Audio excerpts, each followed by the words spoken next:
अब डेमोक्रेसी के बारे में अरिस्टोटल के बड़े गंदे विचार हैं। जो रिपब्लिक है उसमें क्या होगा कि आदमी सिद्धांतों के हिसाब से चुन कर के आएंगे। ये कौन से सिद्धांत को फॉलो कर रहा है? ये मुस्लिम सिद्धांत को फॉलो करता है, तो ये सिद्धांतों का फॉलो करने वाला आदमी है। तो जो मुस्लिम सिद्धांत के आदमी है वही उसको फिर वोट डालेंगे जाके।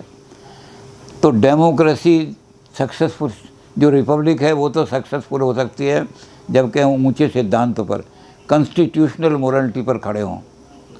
लेकिन जब ये परवर्टेड हो जाएगी तो सिद्धांत निकल जाएंगे। Nobody will care for principles. इसलिए एरिस्टोटल ने कहा कि डेमोक्रेसी असल में बहुत बढ़िया हो जाती है अगर वो रिपब्लिक रहती, कॉन्स्टिट्यूशनल, क्योंकि आदमी सिद्धांतों की केयर करता। अब यहाँ तो आदमी रात को तो अगले शाम तक तो कांग्रेस ही बना हुआ है, वो किसी और सिद्धांतों को मान रहा है। और सुबह उसने देखा कि आजकल भाजपा का बहुत चल रहा है, तो सुबह ही उसने टोपी बदल ली, भाजपा वाला बन गया।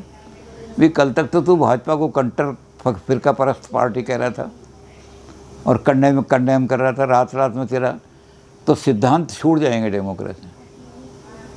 एरिस्टोटल को यही खतरा है कि जो रिपब्लिक बननी चाहिए थी सिद्धांतों पर खड़ी होकर के, कॉन्स्टिट्यूशनल सिद्धांतों पे, वहाँ क्या होगा कि सिद्धांत निकल जाएंगे, केवल पावर कैप्चर कैसे करने ये रह जाएगा। और जब सिद्धांत निकल जाते हैं राजनीति से, तो राजनीति प्रोपेगेंडा पर खड़ी हो जाती है, सिद्धांतों पर नहीं। सिद्धांत जैसे मैंने अभी बताया कि कल 6 बजे तक शाम को गंदी गंदी गालियाँ दे रहा, फिरका परस्तों ने देश का नाश कर दिया, फिरका परस्तों का नाश हो, फिरका परस्त मर जाएं, और सुबह देखा तो वही टोपी लगा के आ रहा है। तो ये सिद्धांत जब निकल गए तो प्रोपेगेंडा ही होगा सारा। तो कहता है डेमोक्रेसी में प्रोपेगेंडा चलेगा। और प्रोपेगेंडा में क्या होता है, सिद्धांतों की बात नहीं की जाती, गंद उछाला जाता है। जितना गंद दूसरों पर उछाला जा सकते हो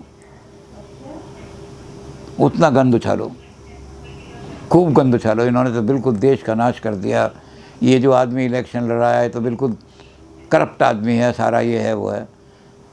तो जितना गंद उछल सकता है, उतना जो ज़्यादा गंद उछाल सकता है वही कामयाब हो जाएगा डेमोक्रेसी में।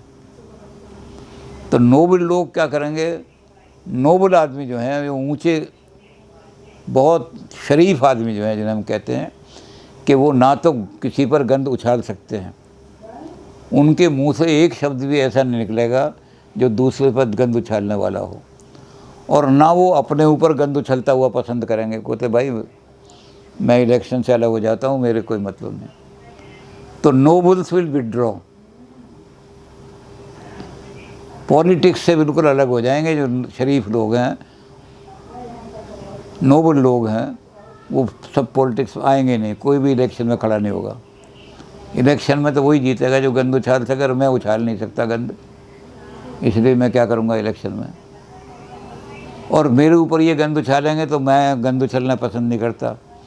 तो कहता है नोबल्स विल विड्रॉ, नोबल्स जो हैं विड्रॉ हो जाएंगे डेमोक्रेसी में। Then democracy will degenerate into the rule of ignobles, नीच लोगों का, डेमोक्रेसी नीच लोगों का राज बन के रह जाएगी। जो जितनी नीचता दिखा सकता है और जितनी करप्शन कर सकता है, जितना लोगों के अंदर ज़्यादा से ज़्यादा गंद उछाल सकता है जब भाषण देना जाए, तो वो सक्सेसफुल होगा भाषण में। तो इसलिए वो कहा कि डेमोक्रेसी सबसे घटिया आ जाएगी।